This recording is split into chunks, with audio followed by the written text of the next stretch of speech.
Hey yo, bonjour à tous, bonjour à toutes mes chers Nakamas, c'est Roy-sama, j'espère que vous allez bien. On se retrouve aujourd'hui pour une petite annonce juste avant de commencer cette vidéo. Je suis maintenant sur Instagram et sur TikTok. Alors sur le premier, j'essaierai du coup de vous faire des petits posts sur lesquels vous pourrez interagir, notamment au niveau des stories, etc. Les annonces patati et patata, ça se passera du coup sur Instagram.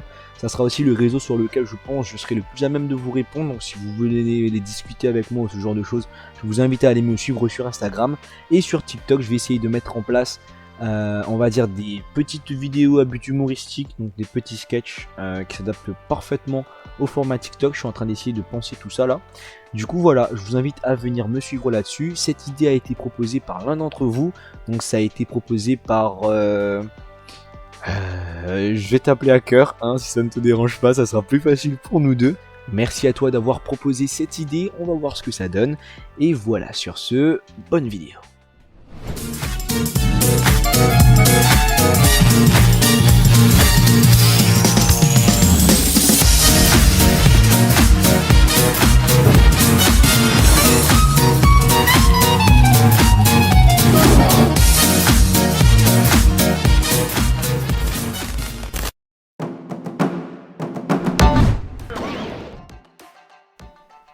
Oda, mais quel menteur! Cela fait maintenant un peu plus de 20 ans qu'il nous ment constamment.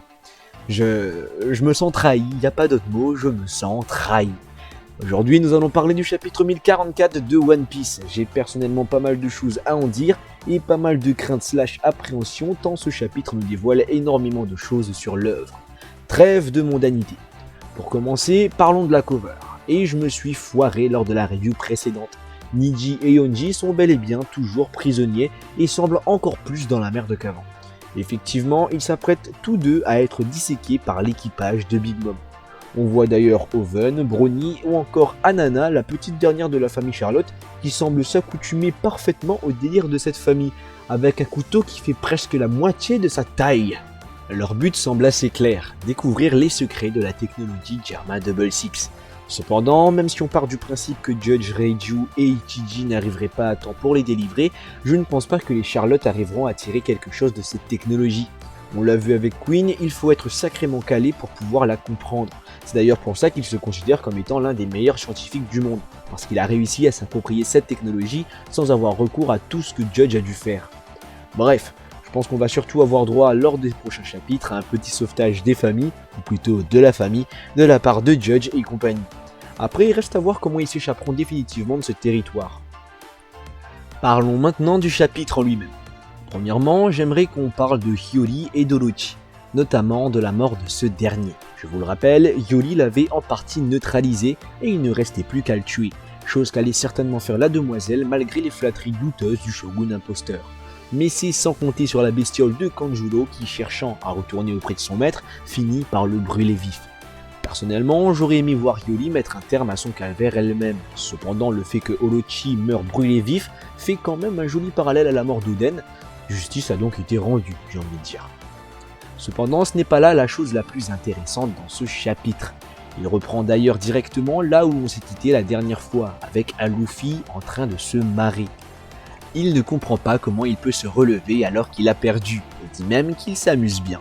On voit donc la réaction de pas mal de personnes face à ce retour totalement inattendu. Momo, Yamato, Sanji, Kid, Law, Yogoro et même Marco. Mais toujours pas de Zoro. Alors, on sait qu'il est entre la vie et la mort actuellement, mais on n'a pas plus d'informations concernant son état. Mais imaginez juste 2 secondes qu'Oda refait la même avec Zoro. Genre le mec se relève et on apprend qu'en fait il peut passer en forme Ashura, que c'est un fruit du démon de type Zoan mythique qui avait en fait bouffé son katana, le Sandai Kitetsu. En vrai, je dis ça comme ça, mais au vu de ce que dit le Gorosei concernant la conscience qu'auraient les fruits de type Zoan, ça pourrait expliquer la raison de pourquoi les épéistes considèrent ce katana comme maudit. Le sabre choisissant littéralement son porteur, possédant et menant à la mort ceux dont il ne reconnaît pas la valeur. Dites-moi ce que vous en pensez dans les commentaires. Et justement, parlons de ce que dit le Gorosei. Tout d'abord, il confirme que le membre du CP0 qui est intervenu dans le combat Luffy vs Kaido est bel et bien mort.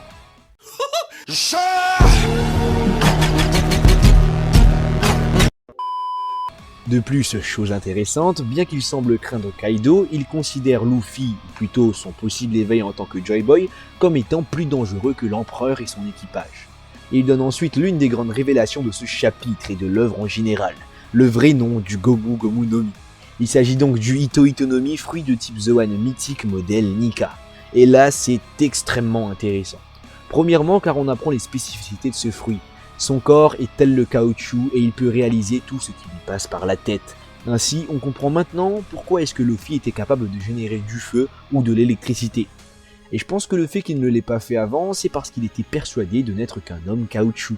Effectivement, si on te dit que ton pouvoir c'est de t'étirer, tu vas pas te lever demain et dire « Je vais essayer de faire sortir un putain de rayon laser de mon cul !»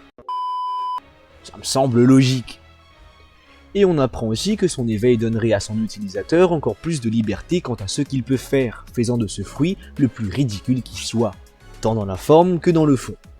Et deuxième chose intéressante par rapport à ça, c'est qu'il semblerait qu'il y ait plus de nuances qu'on ne pouvait le croire entre Nika et Joy Boy. Nika serait donc plus un pouvoir, tandis que Joy Boy serait une sorte de titre, et non pas une seule et même équivalente. Cependant, j'ai comme l'impression que pour être Joy Boy, il faut posséder le fruit. Ou alors les battements de cœur n'est en aucun cas liés à l'éveil du fruit. Dans tous les cas, il me semble important de le noter. Et ensuite arrive la deuxième claque de ce chapitre, le Gear 5. Luffy commence à prendre conscience de ce qu'il peut faire et décide de retourner directement au combat. D'ailleurs, la scène où son Haki des rois sort du toit et recouvre l'entièreté de la salle où se trouvent Kaido et les autres est juste putain épique. Luffy attrape donc Kaido comme si c'était une putain de serviette et le combat repart du plus belle. Et là, on arrive à la partie qui m'a un peu dérangé, ou plutôt à la partie qui me fait appréhender avec scepticité la suite de ce que veut nous raconter Oda. Je m'explique.